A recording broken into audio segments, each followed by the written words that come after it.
Yo, what's up? Welcome to Kinda Funny Games Daily for Tuesday, 7th, 2020. I'm one of your hosts, Blessing Adeoye Jr. Joining me is Tim motherfucking Geddes.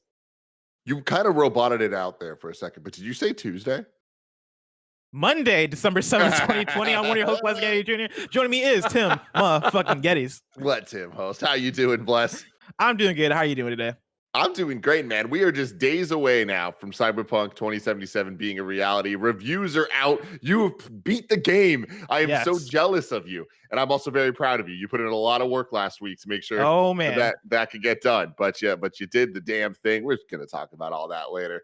We're, of course, going to talk about all about that. That's why I said Tuesday, because it feels like a Tuesday, because I've been working nonstop. It does not feel like a Monday to me, let me tell you. But we're going to talk about that and so much more, because today's stories include Cyberpunk 2077 reviews dropping, Nintendo needing to be stopped, and more, because this is Kinda Funny Games Daily, each and every weekday at 10 a.m. live right here on twitch.tv/KindaFunnyGames. We run you through the nerdy news you need to know about. If you're watching live, you can correct us when we get stuff wrong by going to kindafunny.com/you're-wrong. If you don't want to watch live, you can watch later on youtube.com/KindaFunnyGames, roosterteeth.com, or you can listen later on podcast services around the globe by searching for Kinda Funny Games Daily. To be a part of the show, at the patreon.com/KindaFunnyGames, where bronze members or above get to write in, and silver members or above get the show ad-free with the exclusive daily post show. Housekeeping for you, our Cyberpunk 2077 review is live right now on youtube.com/KindaFunnyGames and on the Kinda Funny Gamescast podcast feed. That is me, Greg, and Tim sitting down to talk all about that good old Cyberpunk 2077. I'm the only one that's played it and beat it over here at Kinda Funny, and so it's my review. I believe next week we'll be doing a more full review with way more perspectives outside of just me. And so yeah, I doubt it would be a full review. This was the full review. Next week's going to be more like first impressions from everyone, because you're the only one at Kinda Funny that's got to play this game at all. You had to get back with the preview and then playing the full game. None of us have got our hands on it. So yeah. And so I know a lot of you thinking like, oh, is this the reason Blessing was hiding his trophies? No, because I was playing this game on PC. And so you get my full PC impression. Yeah, so was everyone, because those are the only codes they gave out. But we'll talk about that again later. If you have any Cyberpunk questions, or if you just want to learn more about the game or whatever it may be, you can write in to PSW XOXO. We're recording later today, and the topic of the show for this week's episode is going to be me answering your questions, your Cyberpunk 2077 questions answered. And so do that. Me and Greg, I think, are recording even earlier today, and so you might want to do that quicker than usual if you want to get your questions answered.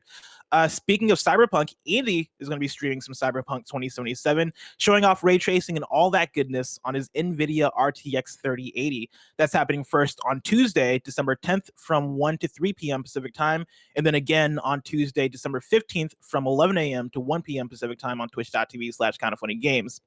Thank you to our Patreon producers, Blackjack.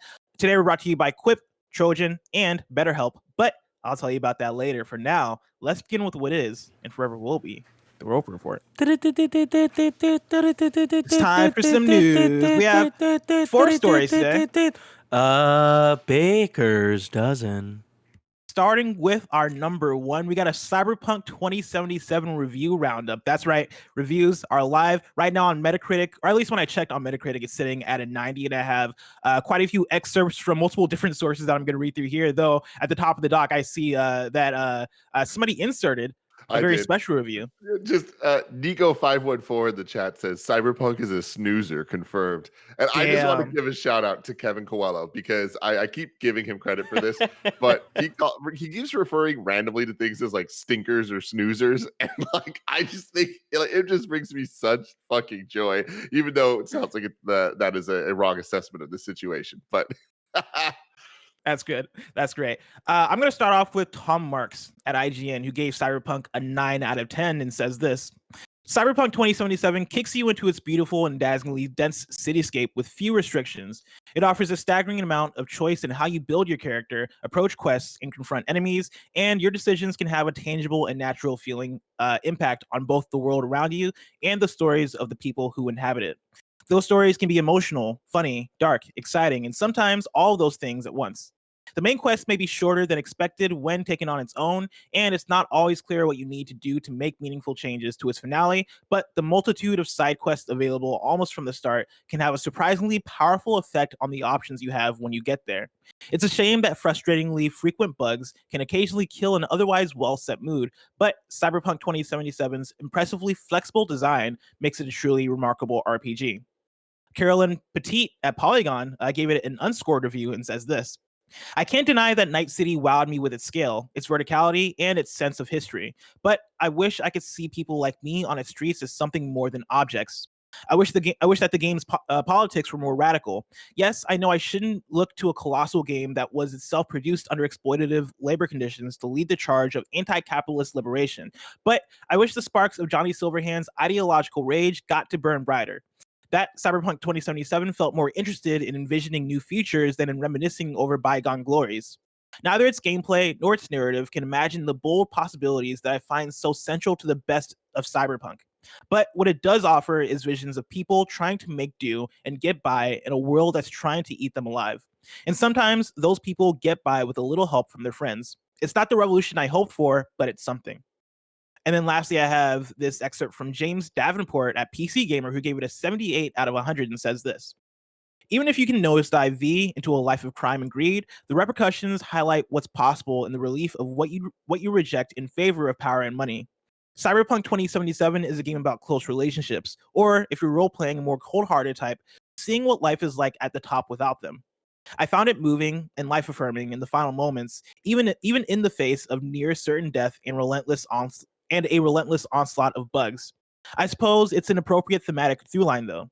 Cyberpunk 2077 is a game about V coming apart at the seams, in a city coming apart at the seams, in a game coming apart at the seams. Play it in a few months. Which wow, like that, I like that write up. Like I agree and disagree a little bit in certain parts, but I think they hit the nail on the head in terms of what Cyberpunk 2077 is doing thematically. Tim, seeing these reviews, are you surprised? Do you have any thoughts? Look, I'm surprised. No, I do wish that it was getting 10s across the board. I wish it was deserving of 10s across the board. Obviously, is the way I meant to say that. This was kind of looked at as the chosen one, right? Like, this was building up. This game has been talked about for a decade of hype, and everything about it just oozes cool. And it seems like that's something that I want to do, even for people like me that don't traditionally like that type of game. But after The Witcher 3 and how, unanimously praised that game was, especially for its, quests and side quests and character and all of that, like, applying that to this cyberpunk world and everything that we've seen of this game up until the last year, honestly, was just kind of like, wow, this is perfect. This is perfect. Yeah, this is the future. And then this year, like, a little, like, when people started playing it and we started seeing a bit more, and the Night City Wire stuff started happening, and just like there was a lot. I feel like we kind of got over marketed on the game a bit. That's when everything started to end, the crunch talk and all that. Like that, things started to set in a bit more where I was like, I don't think this is gonna get 10s. And so these reviews, at the end of the day, do not surprise me. I feel very happy that the worst about this game, it seems like from reviews, is the bugs. Because all of that stuff seems like things that can be fixed. Me and you talked a lot about this. It seems like the number one con through line between everyone's reviews is it's buggy as hell. But that's stuff you can patch out. I think that's the stuff that is going to be consistent through so many people's playthroughs, and we'll see with the day one patch how that stuff actually pans out to see if like how much of these bugs are actually fixed, or even when the game gets in people's hands, like if those things still persist. I imagine on the console versions, those things are probably going to still persist, because now that reviews are out, right, and we can actually like talk about it. All the reviews, if you look, are PC reviews, because those are the only codes they provided. And from what we've understood from reports and everything, it seems like the console versions of this game are the versions that they've been working on. That's what they've been delaying for and all this stuff. The PC version seems to be presumably what I imagine the most stable version. And if that's the case, we'll see how these console versions pan out. But when we talk about the bugs and how, yeah, that's the through line between so many people's reviews, I think that is the most consistent thing. But it's been interesting reading different reviews and seeing the different things people pull from it. Carolyn's review here, right, talking about seeing people like me treated as objects, I think is a thing that I've seen so many people allude to in terms of the way that Cyberpunk treats certain people groups, or Cyberpunk treats trans folks or certain races in terms of the depiction within different gangs and stuff. All that stuff I think is going to be stuff that is taken from different people in so many different ways. Where like in my playthrough of Cyberpunk, I think the first thing I noticed during the character creation was the fact that your character gender is tied to voice, and it seemed like there wasn't really any non-binary option. And that's like a thing that I think for me is very visible as somebody who is not trans, right? I'm like a straight dude.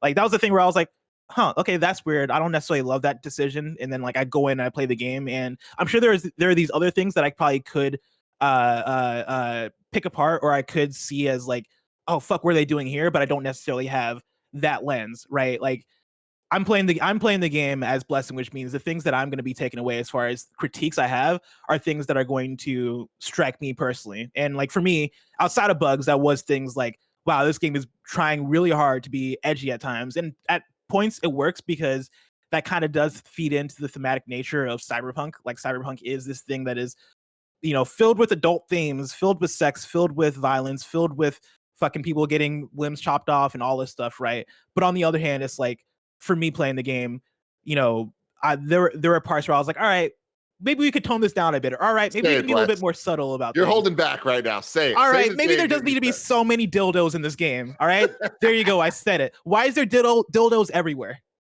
Everywhere.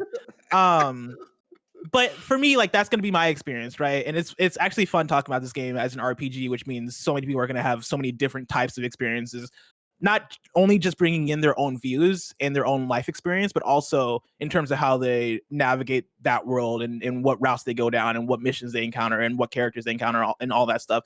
And so like bugs are like the common thing between everybody's review, but I'm sure like reading the reviews that I've read today, there are things that people are pointing out where I'm like, man, I wouldn't have thought about that way. But that's a good point as far as this thing that I either missed or that I just wouldn't have that worldview, right? And it's very fascinating to see.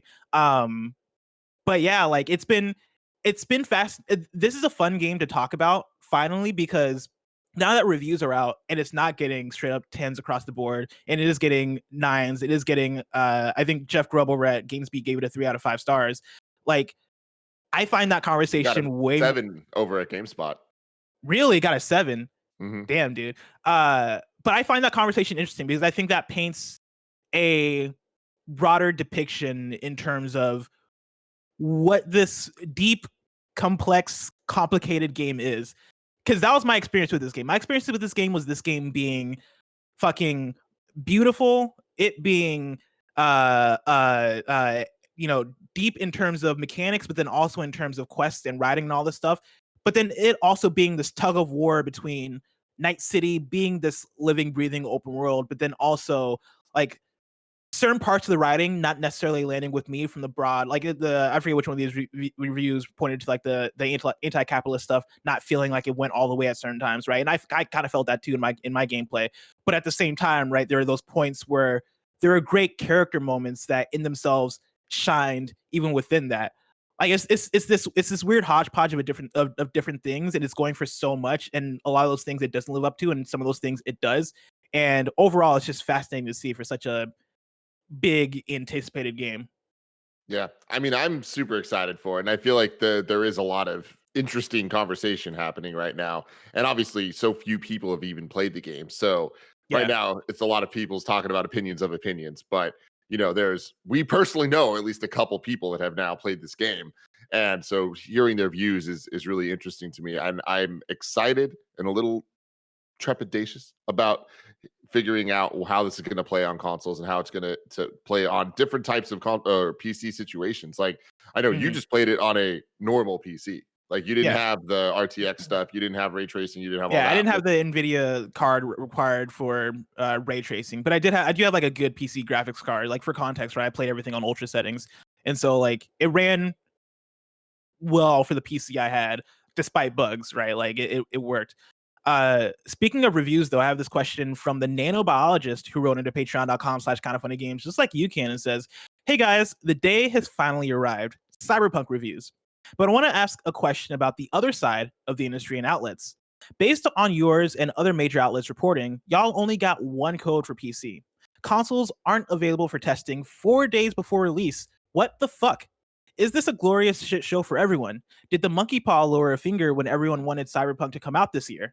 I got an email last week saying that US codes aren't available for distribution yet and won't be until this week.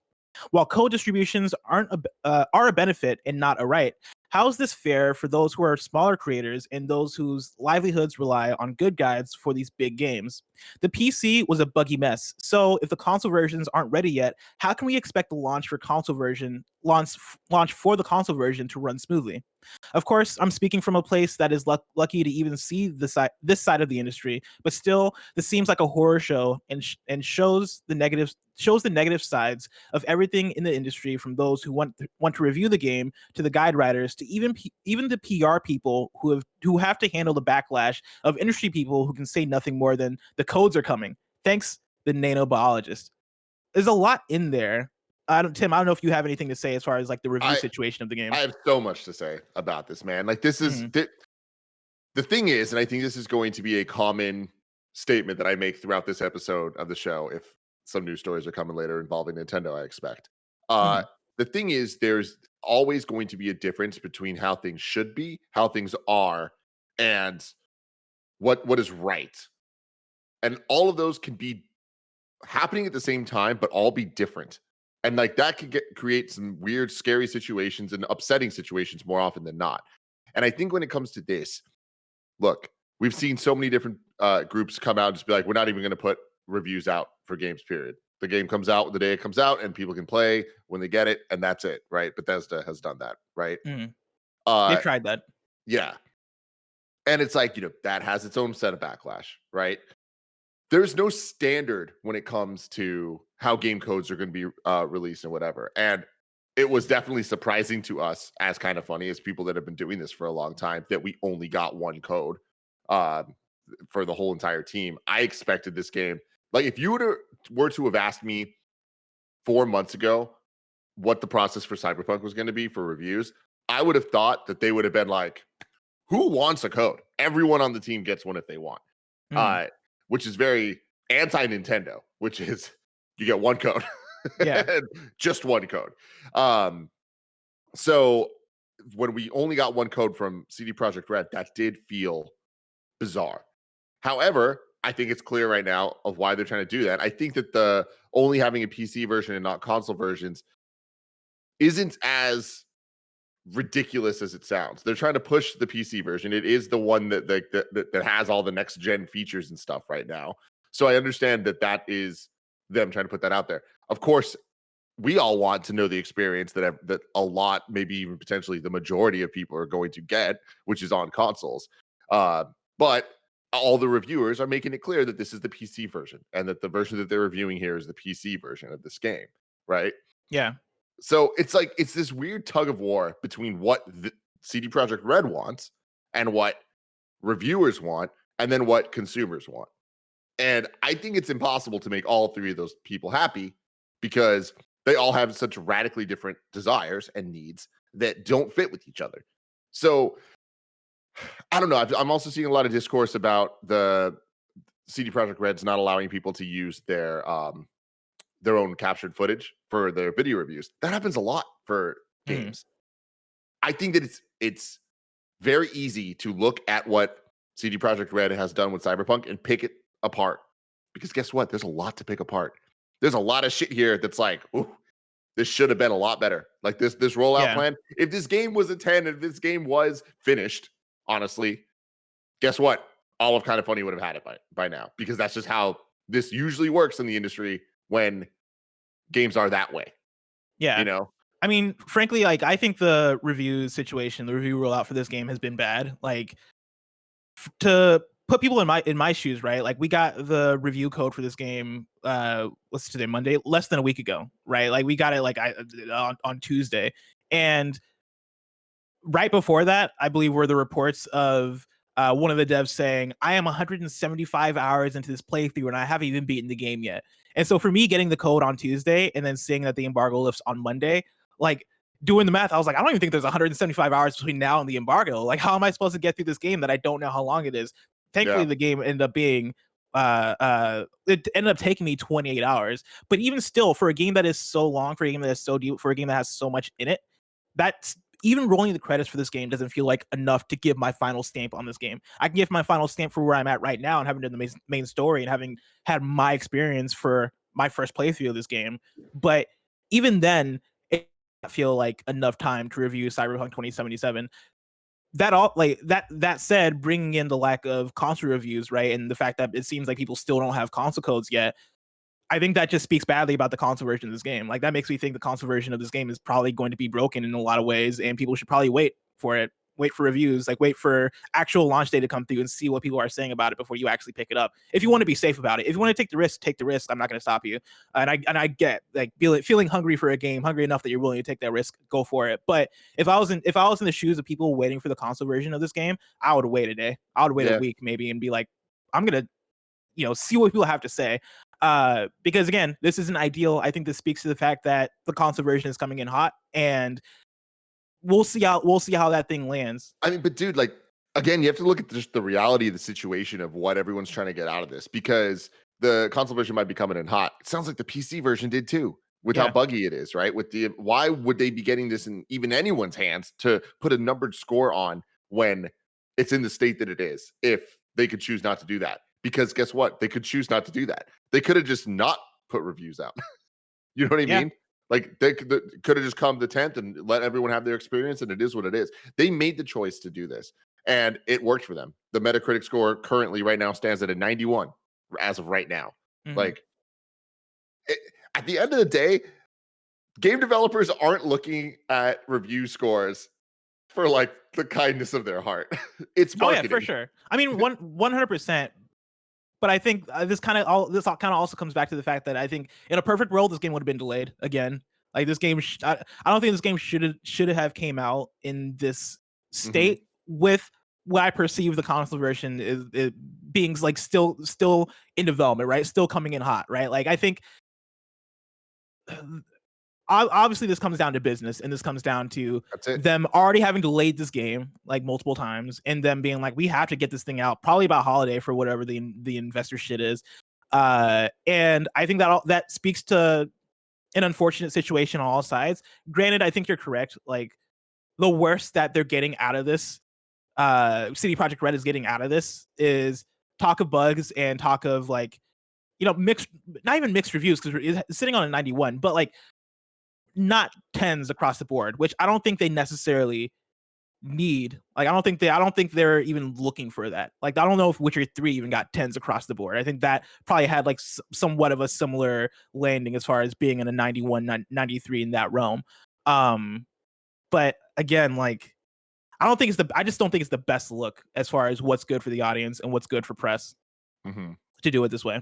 And no, I mean, it's definitely it's interesting, and I think that every time a major game has this type of scrutiny when it comes to embargoes and just game codes and stuff, it's going to change the process for the future. That's just how this always works.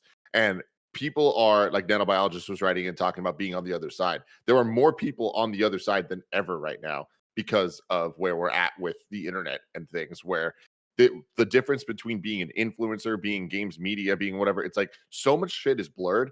And at the end of the day, again, it goes back to what I was saying, where it's just like there are so many different, it's the tug of war of needs, and it's never going to be what everyone wants, because that doesn't exist. It actually works against, they're working against each other in a very Charmander, Squirtle, Bulbasaur type situation.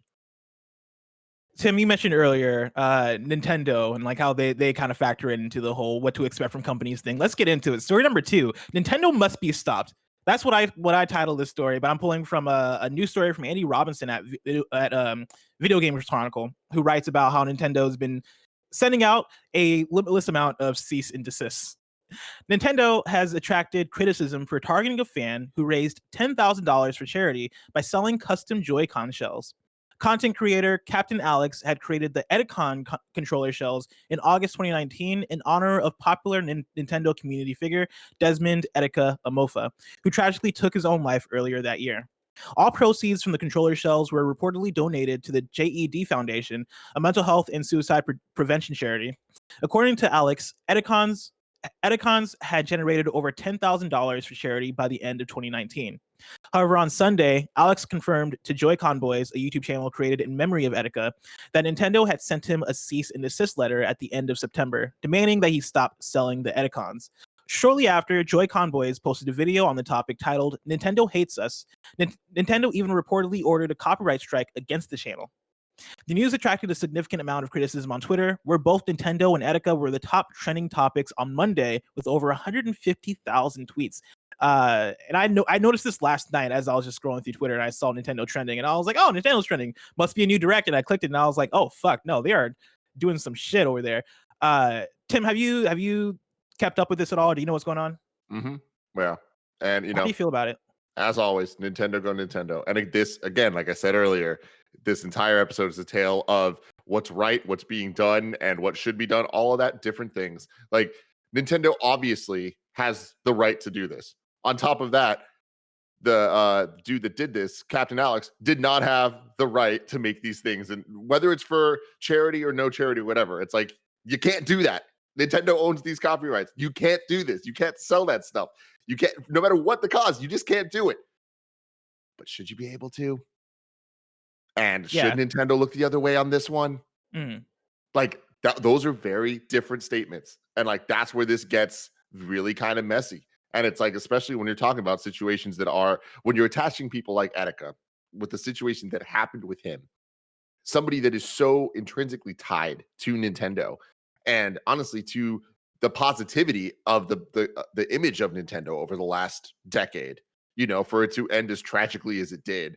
And for all of this being on paper simply a good thing that's for a good cause that is in respect and trying to better the situation, like to have a better tomorrow from what happened with Etika, like Nintendo should work with them to make this happen, right? Instead of working against them. Yes. But when you're Nintendo, you own the shit. And so why is this okay, but other things aren't okay? And if your answer is, oh, well, it's for a good cause. It's like, okay, but Nintendo should be the ones deciding that because they own that shit. And like, that's the business side of it. And that's shitty. But why could they do that and so other people can't do stuff? It's like, oh, it's for free. We're not actually profiting off of it. It's like, well, you don't own the shit. So it's complicated, man. It's complicated, but I feel like there is a right answer, and I think Nintendo's the ones who are in the wrong. Like I get the idea of being a business and wanting to protect your property and wanting to protect your IP, but like people do this type of thing, right? Like for other companies, right? Like people make their own custom stuff. People sell custom creations for charity or for profit or whatever it may be, right? And I understand in certain situations being like, hey, we don't want you to profit off of a thing that is ours, and so we're gonna put a stop to that. And like in some situations where people are another Metroid 2 remake, for example, I kind of get that. Okay, you guys are working on Samus Returns. I get how that's a conflict, but even then, it's like, how much harm is that doing? And for this specific in particular, for this situation in particular, right? Like, for something that is purely for charity and for something for somebody who was tied to your company, like I guess in a cultural standpoint, right? Like if for somebody who was a YouTuber that was making content about your company and like for the situation around that, I feel like sending a cease and desist for something that made $10,000 for charity is just like it's in bad taste. And like, again, I get it's complicated for Nintendo, but overall, I feel like this is just a bad taste decision. Like, just let it. I just want to be clear. It's only complicated because it goes back to what I'm saying about two things can be right at once. Because right doesn't always mean the same thing. It is right that Nintendo owns the rights to the stuff and other people cannot make things about it. That is right. That is a fact. There's no ways around that. It is also the right thing to let this happen because it is for a good cause that is not negatively affecting Nintendo at all. Both of those things are right, and they are contradicting. Yeah. Unfortunate. And I hope to one day see Nintendo get better about this stuff. We'll see if that ever happens. Nintendo has been a stubborn company for a while when it comes to this type of thing. And again, I hope they have like a change of heart when it comes down to this, because it's unfortunate. Like it's very I guess unfortunate for a company that does so much good work. You know, like they put out games that have such strong connection with people. Like I talk a lot about how blown away I am whenever I see the sales numbers for the top selling Switch games, right? When you look at Mario Kart and you look at Animal Crossing and seeing the attachment rate for those games. And that very much speaks to how passionate people are for Nintendo and how much their fan base cares for those games, and how much those games mean to them. And like for Nintendo as a company to be like, cool, fuck y'all, like I don't know, that just rubs me very much the wrong way. But again, you're right in terms of it being two things that are right colliding with each other, and one of those being the more powerful entity winning every single time. Well, one of them being legal and one of them Yeah. being a feeling and, a moral thing. And it's like that gets extremely messy, extremely fast, you know? And again, it's like, what would I do is a very different question than what Nintendo would do. What Nintendo would do or should do. And again, I think Nintendo should let them do this, But it's Nintendo go Nintendo.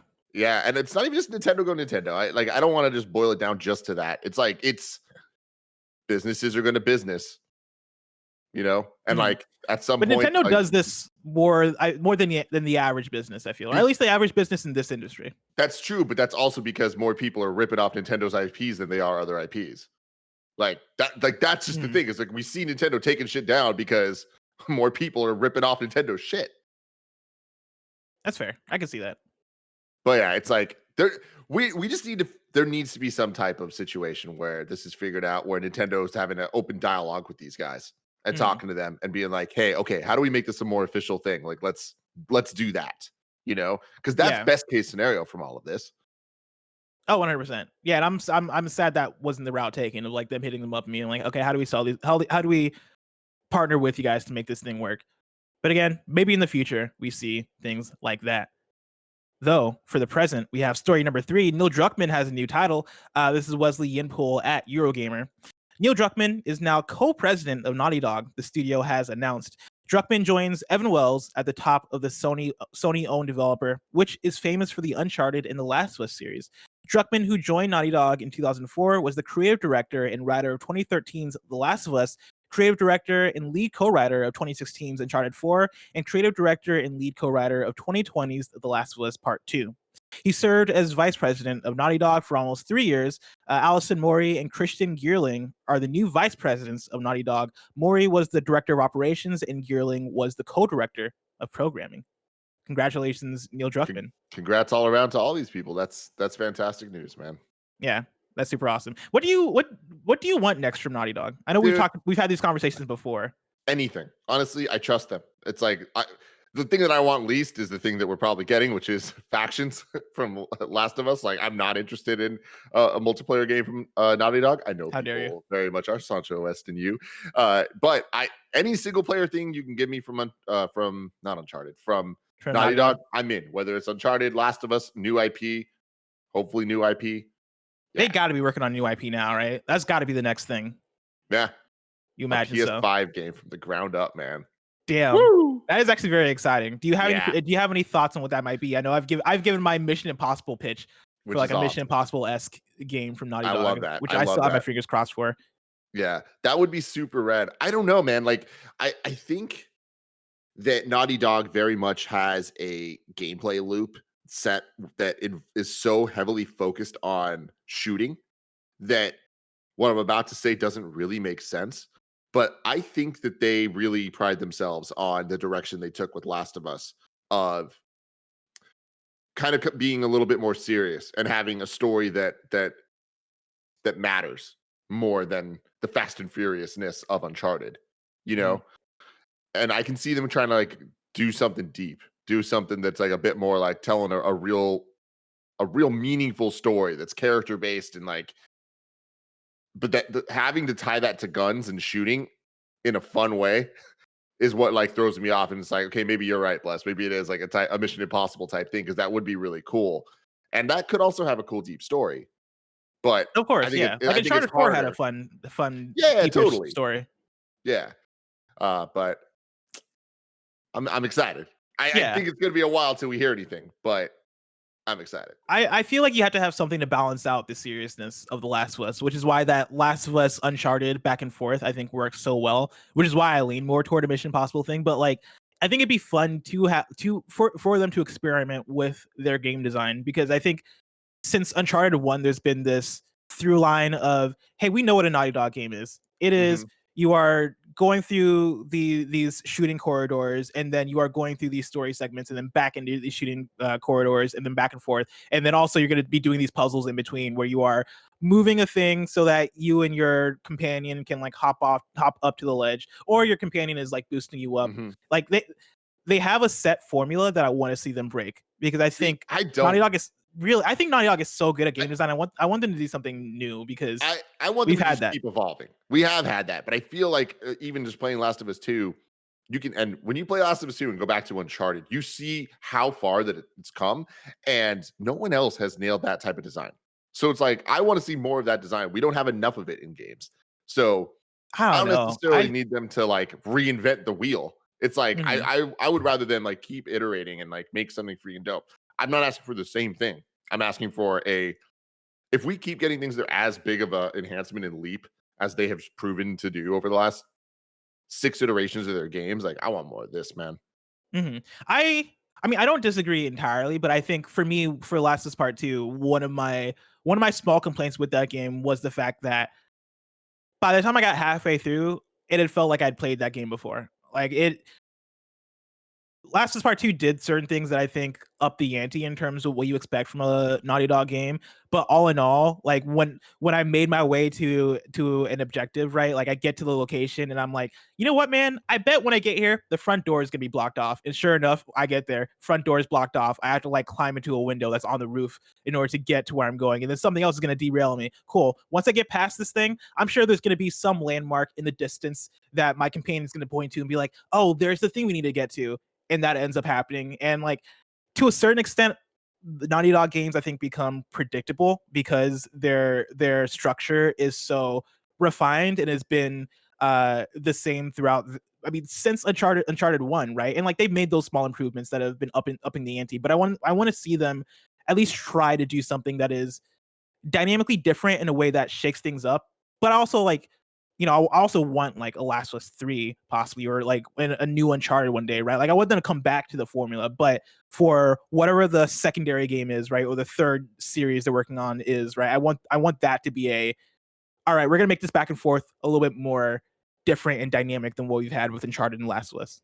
Yeah, I get what you're saying. I come from the perspective that as long as they're adequately rewarding you for that predictability, that's when it really matters. Where it's just Mhm. like that predictability is just to get you from point A to point B. But when point B is exciting and you want to know what point C is immediately, like that's when it's like, all right, this is good game design. You did it. You got me hooked. And Mm. Last of Us 2 to me is a perfect example of them. Like, I don't know how they could do better at that. Like it really got me where I needed, like, oh man, the front door's blocked off, but I need to get to that goddamn building, so I'm doing this. Like that's enticing.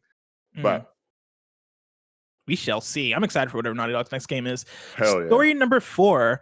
Epic won't hold in-person Fortnite events in 2021. This is Marie Dealessandri at GamesIndustry.biz. Epic Games announced it won't organize any in-person Fortnite events in 2021 due to the COVID-19 pandemic. Epic said its priority is the health and safety of both its staff and Fortnite players, and that there is too much uncertainty about the situation to guarantee either for the foreseeable future. Quote, with so much still unknown about what is practical and safe, we do not plan to hold in person events in 2021, including a Fortnite World Cup, the announcement read. It continues, we'll continue to provide online competitions throughout 2021 with the hopes that physical events in some form can return at some point in the future, end quote. So where PAX says they'll possibly be coming back in 2021, Epic decides no for their Fortnite events. Tim, what do you think events will look like in 2021? And also, like, does this surprise you? How do you react to this Fortnite thing? I think Fortnite's making the right move. Epic's making the right move here. It's like Mm, we can't be planning live events right now. It's silly, it's stupid, it's irresponsible. And I think that all of that can change within a moment's notice. That moment hasn't come yet. And that moment doesn't seem like it's coming anytime soon. all the talk of vaccine, all the talk of, distributing it, all of that, that all needs to happen before we're talking about doing major events. Like, period. PAX is insane for announcing dates. I understand that they did it with a lot of asterisks and a lot of like, Yeah, if a it's lot of safe and wishful blah, blah, thinking. blah, a lot of wishful thinking. That's not what we need right now. It's like, that is so business minded where, again, this goes back to the same shit. They can do it. They're in their right to do it, but like, it's a bad look and they shouldn't be doing it. And the moral side of it is they shouldn't be doing this. Do you think we're gonna start to get? I know, like, this is me asking questions that we do Yeah, not have the answers for, but do you think there's some form of video game events making a return in 2021? I do think so. If I had to guess, and at this point, who the fuck am I? But Mhm. like, I would have never thought we'd be where we're at now. Like this far into it, like this happened in March and it is now December and we're still at home. I think we're going to be at home for a long time to come. But I imagine that I wouldn't be surprised if PAX West happens, And that which would is be in like in September. September. Yeah. Yeah, Um, but I also wouldn't be surprised if it doesn't. yeah. Like I think that would be the earliest thing that we actually get. Yeah, I somewhat agree. I'd be surprised for PAX, for as big of an event that is. I'd be a bit surprised if we get there, but I wouldn't be surprised if there are similar events but of a way smaller scale that happen later on next year, where it is, if there's a vaccine and all this stuff, right? Like I think more contained stuff might start to make a comeback, but even like outside of that, right? Like I think now that we've been here for 75% of the year, I think companies have had enough time to like figure out what that stuff looks like for them and what even online events look like for them. And so like for whatever Evo might be next year, I don't even know if Evo where Evo stands or if that's made a comeback, because I know they had some stuff go down in July, but like whatever events like that, right, look like fighting game events, esports tournaments, what that stuff looks like in 2021. I imagine at the very least that stuff will feel more refined and thought through more than this year, right? Because a lot of this stuff kind of blindsided us. Yeah, absolutely, man. We shall see. Tim, of Yes. course, this is where I'd give a segue, talk about something that's in the flung future, right? And then be like, oh yeah, but this is what I want to know what's out today, and I give you the thing to read. But before we get there, I want to tell you about our sponsor, of course. You can go to patreon.com/kindafunnygames where you can get the show ad free. And speaking of ads, this episode of Kinda Funny Games Daily is brought to you by Quip. There are only two types of people in the world: those of us who brush and floss every day, and those who might just start, thanks to Quip's new refillable floss pick. You know Quip, the electric toothbrush you hear about all the time, but it's their sleek, reusable floss pick you'll want to use next.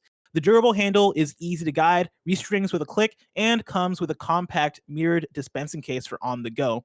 Pair your floss with the perfect electric toothbrush for adults and kids. Quip has the simple guiding features you need, like timed sonic vibrations with guided pulses to help you brush better. You can personalize your routine with over 9 premium brush colors, plus anti-cavity toothpaste for every taste in mint and watermelon. And now you can get amazing rewards for just brushing your teeth better every day. Quip Smart electric toothbrushes connect to the free Quip app, so you can earn rewards like free products and discounts. Quip also delivers brush heads, floss, and toothpaste refills every 3 months from $5. Shipping is free, so you can save money and skip the store. Bring delight to your everyday brushing and join over 5 million mouths brushing with Quip starting at $25. And if you go to getquip.com/games right now, you'll get your first refill free. That's your first refill free at getquip.com/games, spelled GETQUIP.com/games. Quip, better oral health made simple. Getquip.com/games. We're also brought to you by Trojan Tantrix Pleasure Sleeve. While your Mhm. hands get it done, and frankly, it's always going to be there's a new, and dare we say, more exciting way to masturbate. Introducing Trojan Tantrix, the new sex toy for the boys. Introducing the new Trojan Tantrix Pleasure Sleeve, a handheld, soft, textured sheet, like really, really soft. Tantrix is designed to enhance the sensation of each stroke with textured ridges for max pleasure. Since it fits in your hand, you already know how to use it. You just do what you normally do. You have a full range of motion, so you can adjust your grip and pressure to stimulate where you want. Use with a water-based lube. Use Tantrix for solo pleasure to take pleasure into your own hands, or spice up the elusive hand job and use it with your partner. With Trojan, I have done both of these things. I just want to let you know. Tim, I tell have me done about it. both of these things with this Trojan Tantrix pleasure sleeve, and I could not recommend it higher. This is something that all you boys out there, all you men out there, you got to at least give it a try, give it a shot. You don't know what you're missing, man.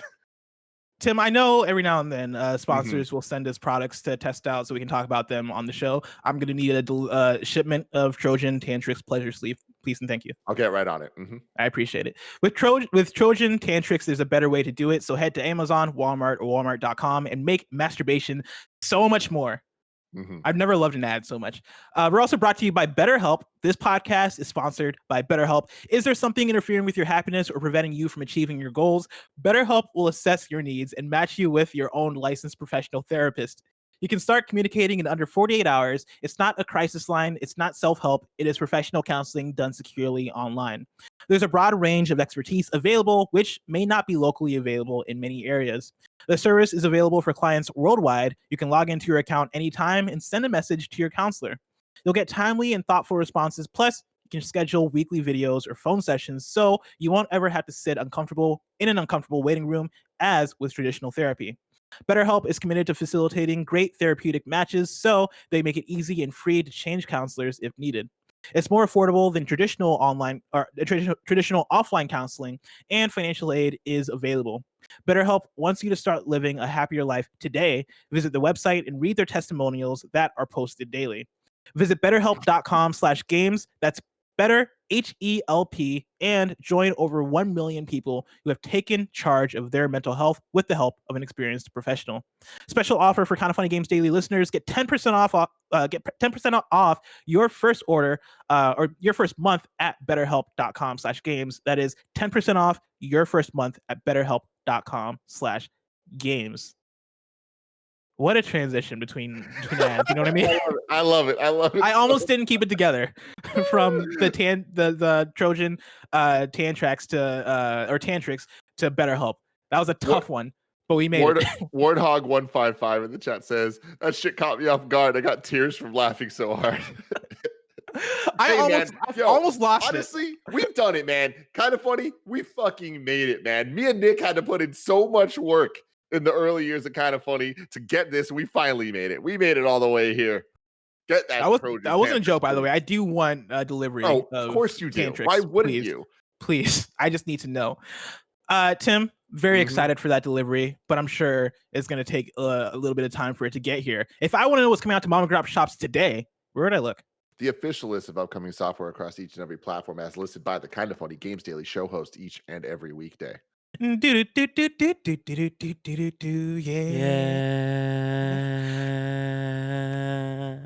Real quick.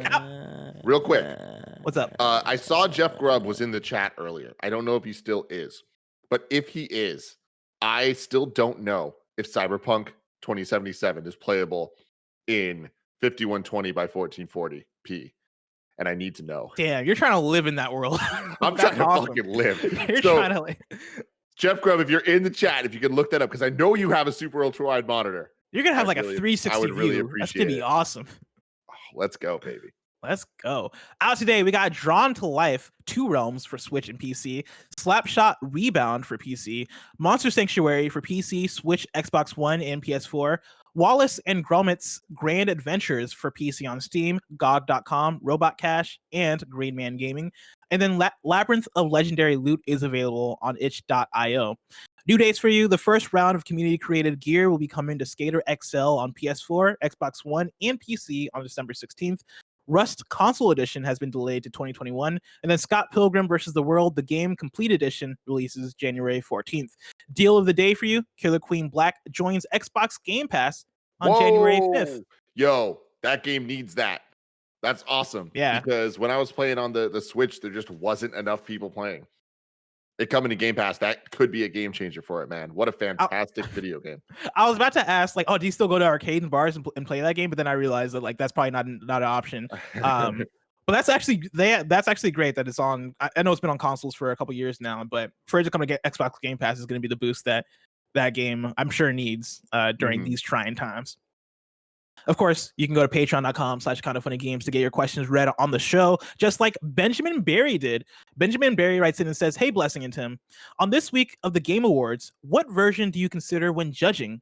This question comes from a comment that Tim made a few weeks ago about Ori and how his review would have been higher if the performance improvements we see on the Xbox Series versions were in the game when he originally played it. Map coming up instantly, no hiccups during gameplay, etc. We can use Ori as an example, but the question is more of a general one. When the issues of a game are fixed, when the issues a game has are fixed at a later date, but within the same year it released, should the best version of a game be considered when award seasons come around? That's an excellent question. And I think that it varies person to person, outlet to outlet. And I think that every outlet kind of has their own kind of uh scale that they come up with, and like there's rules that they follow in terms of like how their game of the year and how the awards and all that stuff works. When it comes to Kind of Funny, when it comes to me personally, I look at this as the Game Awards and talking about game of the year specifically, like that award. It's not, it's a mix of both. It's kind of like where the game is, because I can like easily look back and understand where he is now and it's solving the problems that I had, but it still had the problems when I played it. And so when we're talking about the game in the year, that's when I experienced the game in that year. So it's kind of a mix of the entire experience of what that game means. It's not just the quality of the game, it's your experience with the game. So I think that when we're doing a lot of these voting things, game of the year doesn't just mean the best game of the year. It is, game of the year involves conversation. It involves like the kind of understanding about the game and the general consensus and all this stuff. Like it's a different question than what is the best video game. Yeah. No, and for sure, I think it is about what the story of that game is, not like the literal like narrative in the game, but the story of what that game's kind of gone through over the course of the year, right? And it's like for me, it's hard for me to judge Ori in terms of like an objective, like how good is this game in December 2020 sense, because I played that game and finished that game and I haven't touched that game since like March when it came out, or April, I forget which. Or no, it would have been like, was it February? It was early March. It was supposed to be February, but it got pushed to early March. Because I remember reviewing that game in the studio, and so I guess that would have been early March. Yeah, I think we reviewed that in the studio. Yeah, like damn, that's wild. That it was that long ago that that game came out. But Ori in particular, I think is an interesting one because games, again, and this kind of comes back to the Cyberpunk conversation. Games are such complicated things, right? To where for Ori, like my critiques of it were, yeah, like the game's performance wasn't, I think, where it needed to be at launch. But then also like there are these small things that like Metroidvanias I think could improve on, that I think Ori and the Will of the Wisp didn't necessarily do, in terms of, hey, let me like write on my map so I know that I'm not going into the same dead end a billion times in a row, right? Like let me mark things on the map. Let me how can we change the Metroidvania formula up a little bit so that this game doesn't feel like previous games of its same genre? Granted, like Ori and the Will of the Wisp, still like a fantastic game, still incredible. The art is still wonderful. The story is still touching, all this stuff. But when we talk about how complicated and complex games are as a thing, there's so many things that go into it, along with performance, that turns that into a broader conversation in terms of, hey, this is now, they fixed the bugs, and so now this game is perfect, right? Like that's not necessarily the case in every game. Cyberpunk is one that I'm curious to see, because I think for how prevalent the discussion is around bugs in Cyberpunk, I imagine by this time next year, a lot of that stuff is going to be dealt with and hopefully fixed. And what does that do in terms of the 2021 Game of the Year discussion, right? When it comes to the Game Awards, that's what I'm curious to see. Oh, that is very interesting. Yeah, that's so far away though. It is. I wanted to know what was coming up. We shall see. I got another question here from MangoJR, who writes in and says, "Good morning, friends. Nicholas Doucette from Japan." Kev, can you bring up the video assets?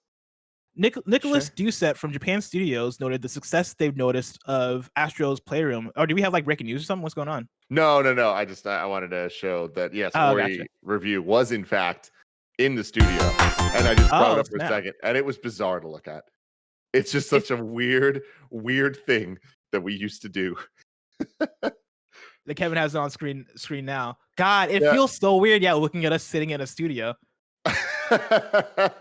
That's hilarious. Man, how times the have video changed. wall is so cool. Man, I can't wait to be sitting in front of a video wall again. Remember when Imran would walk in and I'd be painted as the Martian Manhunter, and he'd look at us and be like, shake his head, just kind of walk away. You'll love to see it. MangoJR Mongo writes in and says, "Morning, friends. Nicholas Doucette from Japan Studios noted the success they've noticed of Astro's Playroom, both with fans and critics. Though he said they have no plans for a sequel, he made it seem like it could happen if fans wanted enough. I'm curious if you guys would like to see a sequel or some sort of DLC. If so, what do you think it would take to get us that sequel? And what would you like to see in it? I know Bless mentioned at one point an Astrobot 2 without VR would be ideal. I wonder what else could make that game even better. Keep killing it, Mango JR." I remember there was a PlayStation blog a few weeks ago where they were talking about the launch of Astro's Playroom, and towards the end of it, they mentioned that Astro will be back with news soon. And so Nicholas's quote here, I think, is kind of contradictory to that, and so I wonder what that's about. But to the general question of what do we want to see from an Astro sequel, Tim, I know you liked Astro's Playroom. What do you want to see? I loved Astro's Playroom, and this is a tough one because I don't know that a sequel can live up to what I'd expect from it. Like the PlayStation nostalgia that they added into it was such a big part in my overall enjoyment of the game. I think that what I'd love to see is a doubling down and making a full game out of the use of the DualSense. Like focus on the gimmicks, go extra hard onto it because they did a good job in Astro's Playroom.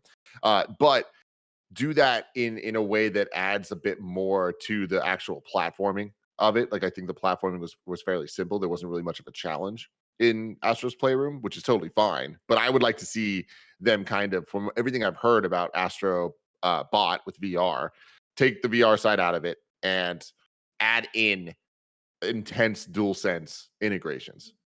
I'm kind of split with where I want Astro to go at this point, because since Astrobot Rescue Mission, I've wanted a full sequel to that game, and I've wanted something that feels standalone, separate from what Astro's Playroom is, which is very tech demo-ish in terms of what it actually is, but still feels full and vibrant and lovable and all this stuff. Coming out of Astro's Playroom, immediately I was like, oh man, I want a full Astro game now. I want something that doesn't even have to like deal with the PlayStation nostalgia. I want something that lets Astro stand alone as its own platforming entity. The more I've had to stew on it and the more I've had to think about it, I wonder if it's worth letting Astro live as this thing to embody what PlayStation is as a brand, and to carry that flag of, okay, yeah, this is going to be very tech demo-ish in terms of displaying the technology. Like I'm sure when PS5 Pro comes out, like we're going to put an Astrobot alongside that to display the benefits of PS5 Pro. Like I could see a legitimate avenue for Astrobot being that, and it still being this lovable thing that we all like, and that brings life and personality to the PlayStation brand. On the other hand, I also would like Astrobot to be this Crash Bandicoot or this Spyro the Dragon or this Ratchet and Clank, where it is, all right, make their own games, let them live as their own platformers and make them these 10-hour experiences where you're making your way through these different levels, and because they're on console as opposed to like VR, they are more open and they are more explorable and all this stuff. I think either avenue for that could work, or maybe a mixture of the two, who knows. But I mean, all I know about Astro at this point is that I don't think Astro is going anywhere. We're gonna get more Astro. Like that is Astro is a thing that I think everybody objectively is like, no, this is awesome. We want more of this. And I think PlayStation understands that that is a quality product. That is a quality studio doing quality work, and they should not let that go. I'm gonna say something that is probably unpopular. I haven't seen anyone say this. I think that the aesthetic of Astro is fantastic. The music is so killer and really adds to the experience. The sound design, all of that's so great. I hate Astro's design. Hate it. Why? The character, it just bothers me. What's wrong with you? What is wrong with you? I don't like how round his legs are. It's off-putting. It's weird. Oh, I don't like the dancing. I don't like Astro. You don't like the dancing? What? I don't like Astro. Why do you have to be so mean all of the time? Do you, Kevin? Do you? Yeah, I love it. So cute. I wish I had a little one dancing love on my how cute desk he right is. now. I'd throw Yeah, little hey. coins at him, and he'd probably shake it. Oh my god, my Astro is a stripper. Oh man, I mean, I respect it, on. but I think Astro is fucking lovely. I Give me love a how sec. Astro Give me looks in one games. sec. I want. What you looking for? I want to pull up some images. I want to. Okay, we're gonna do like a deep dive into Astro's visual design. I like this. Yeah. This is the deep dive content that I know people like to tune in for. All right, Kev. There's 2 links there. If you could bring them up, please. You don't like how round he is? I don't like how round he is. How do you feel about Pokemon design? Because Pokemon design, I have a similar critique when it comes to like starters and stuff. I don't like how round those things are, but I feel like it's like so funny. Wait, I'm sorry. Are you one of these people that like push for the thin Pikachu? You one of them fat shamers? No. Thin him out. No, I like Chunky Pikachu. Yeah, you should. But like, he's good. But nowadays, every Pokemon just looks like they were fucking like they were birthed out of pillows or something. Like they're just so round and like cute, and I don't know, man. I want more Charizards. I want more like even Dragonite you want Digimon is what you want. You want over designed ass motherfucker. No, I'm just playing with you. Yeah, a little bit. Kev, can you bring up the other picture first? What other picture? It's the only one I saw. The first. There's 2 links I sent. The first link. There's like no space between them, so it's really hard to. That's the same I picture. see. Oh, here we go. Yeah, Here yeah. we go. Yeah, look at his weird ass legs, man. They're finger What's wrong legs. with his legs? They're finger I legs. don't What's wrong like with that? it. They're they so shoot lasers. round. Nah, man. No, I'm down with the lack of the feet. Thick But I'm thighs just save like- lives, Tim. I know, but like, so there's something about this that it's just like I don't know, man. But I do like the Miles Morales 2020 The digitized LED, face. digitized eyes and stuff. That I'm okay with. But his limbs, I just don't like his limbs. Look at his little hands. He's got 2 I don't little see anything fingers. wrong with his limbs are awesome. I don't He's like cute. his attitude. You don't like his attitude? Yes, he does. No. He's lying. Tim loves his attitude. There's no way. Go to the other picture. You ain't that. We gotta cute, put bro. out like a poll What? or something to see how people No, feel I know about I'm wrong. Astro. I know this is You unpopular. ain't I'm that just saying, cute. You're looking at this guy and you're saying you ain't that cute. What is wrong with you? You're the I devil. don't like him. What about the antenna? Do you like the antenna that like I pops out of his don't. head? I really don't like the antenna. Now, are the people seeing shit. this, Tim? I'm Kevin. Or not Tim, Kevin. The Yeah, they're thing you're looking seeing on it. Twitter. They're seeing Wait, it. what is it? Because I can't see. Do you mean to be showing this? Yeah. Okay, here we go. Yeah, okay. Greg Miller tweeted out, quote, "I don't like how round his legs are," end quote. Is at Tim Geddes talking about Astrobot or kind of funny Kevin? Right now, the winning vote is Kevin. That's Yep. great. Yep. My legs are where I get a lot of my strength. Now it's time to squad up. Of course, you can write in, let us know what you're playing, and we'll squad you up with the best friends. Long Shlong Silver writes in with a squad up on PC and says, "Hey KFGD, I'm looking for some best friends to collaborate with in Fuser. I've been obsessed with the game since it came out, and I'd love to drop some beats with the fam. People can find me on Steam via the GLIZZY." That's username the GLIZZY, all caps THE space GILIZZY. Tim, do you know what a GLIZZY is? Hot dog. Correct. I'm glad you know that because like not enough people know about the GLIZZYs. I don't understand where it came How from, did- and I don't understand. Like, was this always a thing, or is this just now people are? Oh no, man, the GLIZZYs have always been with us. I heard about GLIZZYs from TikTok. So did I. I'm sure it's they a new existed. thing. I'm sure they were probably a part Wait. of some cultural slang somewhere, and then TikTok took it and ran with it. How did the I just long? am happy that hot dogs are like back in the world. Wait, were You know they what I mean? out? Are you a big Were hot they dog ever out? fan? I don't really like hot dogs that No, much. but in terms of I popularity, feel similarly about hot Wes, dogs that you I feel can about talk my Astrobot. shit about Astro's design, but you better get your hot dog slander the fuck out of here, Oh, okay? man, hot dogs suck, man. I'll Oh say my it. What? god! Oh my god! Hot dogs Wait, are hold on, terrible. Bless. Did you try the cheeseburger hot dog that I told you about? No, because it looked like death. Okay. Yeah, Kevin it was telling me looks- the other day while we were playing Fortnite, he was telling me about this 7-Eleven cheeseburger hot dog, which is basically a hot dog with the meat of a cheeseburger, and it looked disgusting. Just so you He know, sent me an image of Tim it. Geddes knows about it. I forced Tim been- Geddes to be late multiple times because I saw a 7-Eleven that I wanted to go see if they had a cheeseburger hot dog. just to check if they had it, and we would go to 7-Elevens all around the city just to find the elusive. Remember that cheeseburger time we hot were dog going to that we grew up with. Alexis's house, and I was like, "Hey, hold up, they got a hot dog right here." And then we went and we My found stomach it. hurts They thinking had about the it. cheeseburger hot It's dog. so No, good. dude, it was dope. But like that, I'm so angry at this whole conversation right now. Bless Here- it. Chili and cheese like, on that bad boy. It's not. And here's the thing: it's not all hot dogs that I hate. It's just like the default fucking glizzy hot dogs that I just don't. I don't fuck with. Like I can do what's the other kind of wiener called? Kevin, you would know, like the bigger, more Polish. Sausage. Yeah, I can do Polish hot dogs. Brotsworth? Yes, Brotsworth is actually what I was thinking of. Yeah, those I fuck with. Those are actually pretty delicious. It's those thin fucking. You're gonna like the Greg Miller. 7-Eleven cheeseburger hot dog. Greg Miller's gonna say something about being from Chicago. How I'm sure. do you feel about a Portillo's hot dog? That's all I want to know. I tried Portillo's hot dog. I think maybe once in my life, and I thought it was cool. I think I liked it fine. All right, A thank you very Portillo's much. hot dog is a hot dog. Yeah, that's your That's what a standard fucking hot dog. is. It's even one of your little baby hot dogs. It's real thin. You put shit on it to make it better. Right? It's like a thinner, smaller I guess, dog. maybe? It's Greg, not is like Portillo's hot dog just a it's hot not dog? the big one you're getting at I mean, 7-Eleven for well, $1.50. you know, it's a Vienna beef hot dog. It's one of those things. Dick Portillo years ago had a very specific spice blend. He had Vienna beef make for him that he uses and has that snap of the skin. You know what I mean? Like that's what it's all about in that taste. Yeah, It's snap not. skin. It's not like a ballpark Frank. It's not like what you're just gonna get if you get like the package out of the grocery store or the. And the I gas think that's station more so what tossed I'm in the referring water. to is like that default thing you buy at the grocery store that is thin and like a I light feel brown like that's color and you exactly put what ketchup on it. that's exactly what you guys are talking about.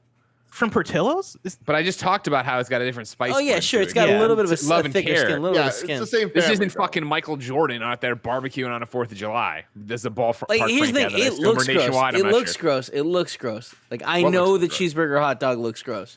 It looks disgusting. But That looks like God- diarrhea as soon as you get home. God, no. That well, Yes. no, it isn't. And this It is what isn't. this is what Kevin And was then trying you to get put me the to chili eat. and cheese. They've got Oh my sauerkraut on God, here. that's Don't do the disgusting, sauerkraut. you know what I You mean? put the chili cheese on top of the cheeseburger Oh. bite.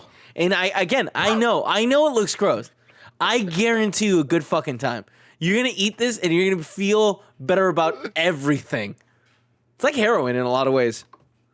Anyway, some hot dogs are created better than others. Is I think where we're coming down here. Anyway, you can play with Long Shlong Silver at the Glizzy on Steam on PC. Now it's time for kindafunny.com/you're-wrong, where you write in and let us know what we got wrong as we got it wrong. Let's see here. Foodie and Fitz says go back to jerk off sleeves. I love our jobs, bless. Big Bad Beluga says, "Bless the bar we." Big Bad Beluga is the homie, so he's telling me specifically about an experience we had. He says, "Bless the bar we used to go to for Killer Queen hosts COVID-compliant tournament nights once a month. A small way to keep the bar alive in tough times." So there you go. You can still find ways to play Killer Queen if you want. People are telling me what bratwursts are. I do know what bratwursts are. Yeah. And I do like bratwurst better than I feel like a just the bratwurst is default. a lot closer to the cheeseburger hot dog than a hot dog. I agree. I mean, to be fair, the cheeseburger hot dog I'd probably have over a regular hot dog. I'm telling you, you're gonna have a good time. And if I remember correctly, the 7-Eleven closest to your home has the cheeseburger hot dog. If not, I can take you to a very lovely 7-Eleven in Pacifica that most certainly has it.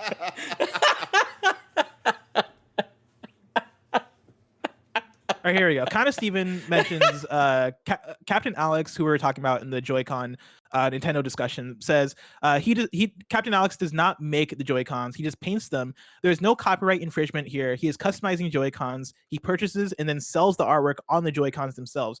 I believe that would be then like reselling, which I don't know if that's you can do. Isn't that the same as buying a blank canvas, painting on it, and then selling the canvas? You know what I'm saying? I mean, I guess, man. That seems like once you own it, you can do something. Like you could lick it and then sell it for more money. Like that's not I think illegal. it probably comes down to like how you like what when you make like an online store or something. I'm sure there's something that Nintendo is latching onto with the redistribution of their product, where they're like, no, you're not allowed to do this because you're basically selling custom Joy-Cons. But again, let them do it. Just let them do it. Just let them get away with it. Do it. Let him do it. This week's hosts for Kinda Funny Games Daily go like this. Tomorrow, it's me and Imran. Wednesday, Greg and Gary Witta. Thursday, Greg and Tim. And then Friday, it's Greg and me. If you're watching this live on Twitch right after this, is Karate Kid 2 in review. Hell yeah, it is, dude. We're going to Japan, baby. Going to Japan. Of course, this has been Kinda Funny Games Daily, each and every weekday live right here on twitch.tv/KindaFunnyGames. We run you through the nerdy news you need to know about. We have a Patreon post show for those that are subbed at the silver level of patreon.com/KindaFunnyGames, so stick around for that. Otherwise, until next time, Game Daily.